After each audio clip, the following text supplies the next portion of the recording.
Westminster. This is Terry Hawkins from Cafe 10 West. I've missed seeing all of you and my friends Bill and Faye and Joan at the cafe. So with some inspiration from Lynn George, I'm inviting you to my home for some virtual time together. Since the COVID-19 epidemic and the stay-at-home order, we've missed 2 Sticky Bun Sundays, and we're probably going to miss at least 1 more. So we decided that I can show you how to make sticky buns at home. Let's start with the pan.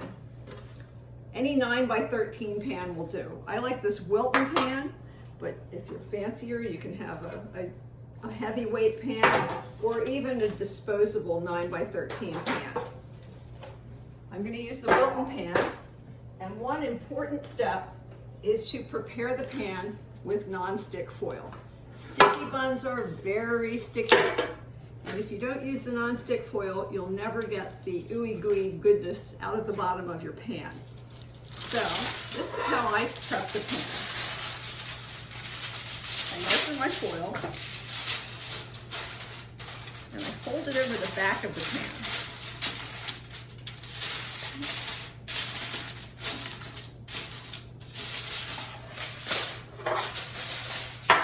This makes it a lot easier to get it down into the corners without tearing.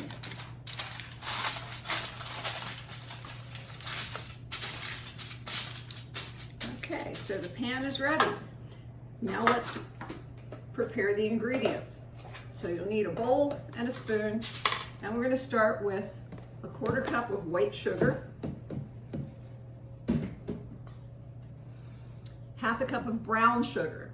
Now, brown sugar gives it that nice flavor, but there is some debate about whether you use light brown or dark brown. Personally, I like dark brown sugar, but on Sundays, if you've noticed, not every service has sticky buns that taste the same, and that's because some of the sticky bun bakers prefer light brown sugar. Then I'm going to add a teaspoon of cinnamon. I watch too many cooking shows. 1/2 cup of raisins, 1/2 cup of chopped walnuts, and I'm going to mix this together with the spoon. So you want to make sure that there aren't any big lumps of brown sugar. Get everything fairly uniform. I've got some lumps, and you know that when you measure brown sugar, you have to pack it into the cup, and that tends to make lumps too. So just smashing the lumps out, mixing everything together. Keep finding more lumps. And then dump it in the pan. This is a pretty forgiving recipe because everything is going to melt and mix together when you bake it. Okay.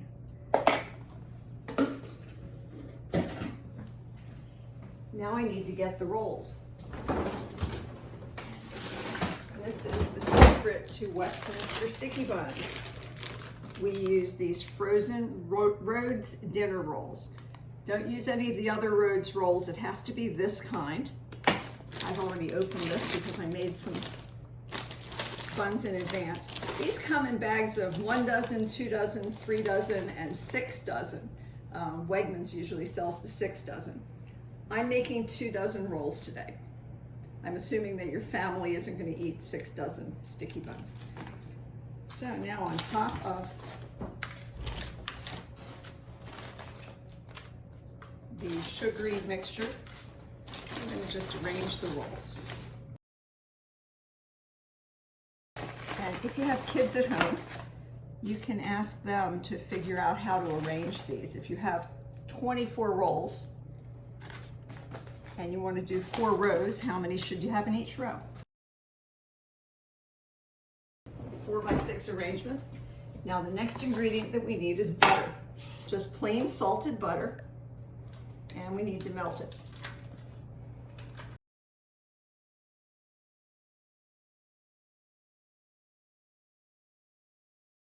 Put this in the microwave and melt the butter.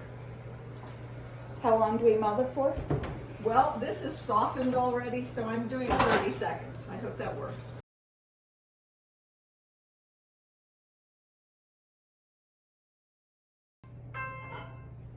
Okay, so now the butter has come out of the microwave.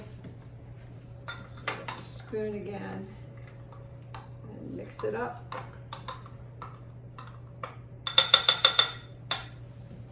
And just pour it over the top of the rolls. And I just go around quickly until that whole stick of butter is in there. And then there's one more ingredient that we have to add, and that's corn syrup. This is the cheap store brand. Caro is the name brand. We'll just put a little bit of that down between each row. And that's it for now. Then I'm going to take some plastic wrap, loosely cover, and let this sit for about 8 hours. When we do them at Westminster, we make them the night before. They sit all night, so they can be sitting all up to 12 hours before we bake.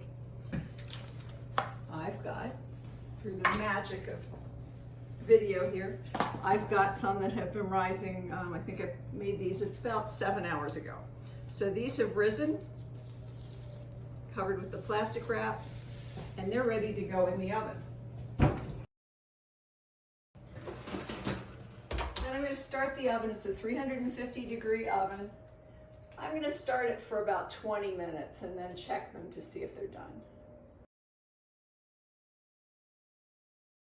And we have some that are finished.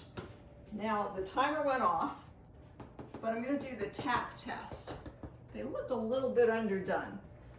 Those of you who bake bread know that when you tap it, it should sound hollow. I don't want these to be undercooked, so I'm going to give them a few more minutes. Okay, so back to the oven. I'm going to remove this pan of buns and put it over here. Okay, these buns are going to have to sit in the pan and cool for 5 minutes before we turn them out. If you let them sit longer than that, they will probably stick to the pan.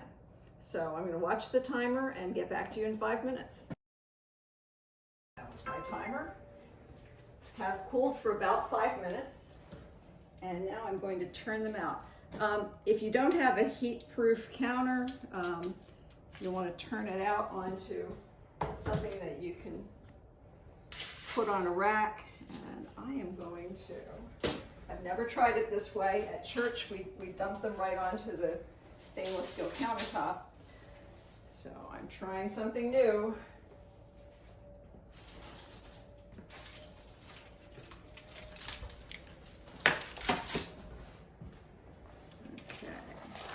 Ta-da!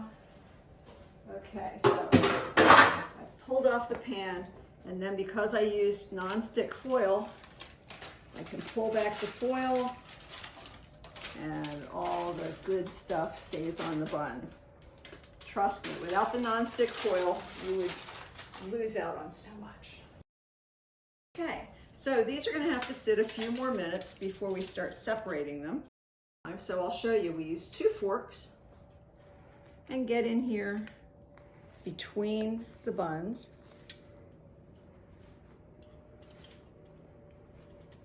And split them. And so this is how you get a nice warm Westminster sticky bun. Thank you for watching this video, and until we meet again, stay safe and healthy and have a blessed day. Bye.